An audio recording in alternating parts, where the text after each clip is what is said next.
To do a separate video on the tree just because there's a few more plants. Gracilis and Cinephylla here. This is a black clone of Gracilis. I forget the name, but here's the clone. 4060 by Borneo Exotics. And then we have an Exotica plant truncata here. This is an unknown variety that I got when I visited Redleaf. Has nice sized pictures. And it leaf jumps like crazy. We have a nice picture coming in over here. Don't know if you can see it. Excuse all the Spanish moss. Yes, my Spanish moss stays outside in the winter. And yes, I'm in Tennessee. Don't know if it will focus. Here's my Ventrata. Nothing very special. However, this plant does have sentimental value to me. And the moss inside of the pitcher plant pot is kind of sort of dry. But it's okay because we're getting the next 2 weeks full of rain, which is amazing. You can see there's still frost damage from winter, but this plant is fine. You can see there's tons of little offshoots that came out of the base, and it does look like this plant is going to start vining soon, and I really would like it to grow up the tree. That'd be cool. Here is Spectabilis crossed with Platykyla. That should be a really colorful, cool hybrid. Labrata. This one is a very fast grower, I will have to say. Just very slow right now because it's not very favorable outside for it. Ventricosa. This is just a common Ventricosa red. And here is a seed grown one that I got at a plant show once. And the pictures are already as big as the Ventricosa red, which is kind of embarrassing for the Ventricosa red.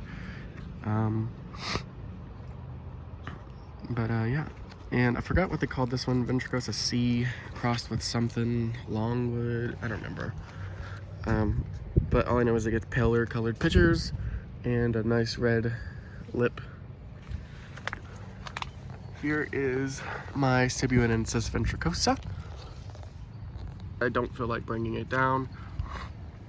I'm gonna leave it up here. It has started to vine and there's tons of pictures starting to form. Thank the Lord, because this guy hasn't made a picture since, I want to say November. This Dendrobium orchid here is doing fantastic, putting out some new growth. Needs some water. Monstera Tycon.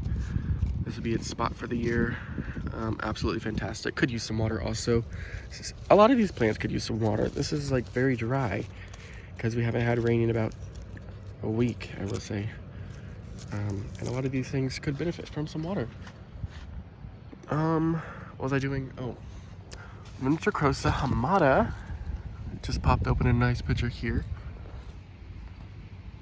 I know we can't really see it. I don't want to bring it down because it's kind of hard to take out. But here's some more pictures. Here's a little basil picture.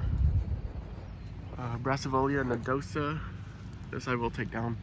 Has started to flower again. Ooh.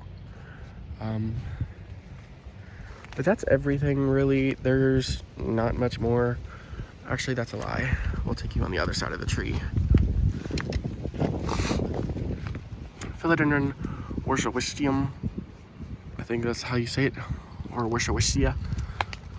This guy I just recently repotted yesterday and it's doing quite nice. I have a coconut orchid. I'm gonna have to whisper because the neighbors are outside. Wait until they went back inside, what I probably should have done. But this guy's looking a little hot. Or sorry, not too hot. This is a coconut orchid. This guy probably hates me. I don't care. It was a gift. Here is my little orchid stick. Doing great. Just down here hanging. Look at these roots. Absolutely love this plant. And I did cut it off the actual tree that I had it growing on, and you can see here the roots are just kind of cut in half, but it's okay because they branched out again. So all I've done is really create a new cause for root growth, and there's tons of leaves growing on this one up here. This one is starting to mature. It's a Brassivolia, but we will come back around to the Worcestershire, and you can see just how floppy this leaf is. It's because this guy hasn't had good watering, so it's just kind of flopping around. Lots of of aerial roots. These guys are thick. About the same thickness roughly as a monstera, if not thicker. And this one single root right here has caused an entire plant to grow a new root system, which is just amazing. Here's a cattleya. Sorry, I almost looked over you, little buddy. I just ripped off a little tiny fern. I'll shove it up there in that crack. This guy I've had on this little piece of wood for like 2 years, and it's only put out, I think, 2 leaves. So if that tells you how much I water my orchids. And I mean, the only one that I really truly water ever is this dendrobium, and it's because it always puts on a show of flowers. I'm a very neglectful plant parent, but you know, to each their own, I guess. This is a new cane, so this should flower. There's a new cane there, and we have these 2 new canes coming in here. And then on this little, whatever you want to call this, there's a keiki forming. So this guy must really love me or something.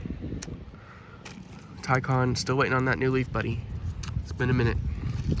It's been a hot minute since you've put out anything.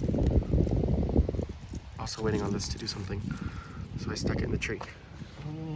Here's a back view of the Ventrata. You can see all the leaves on the philodendron Atabazapoense.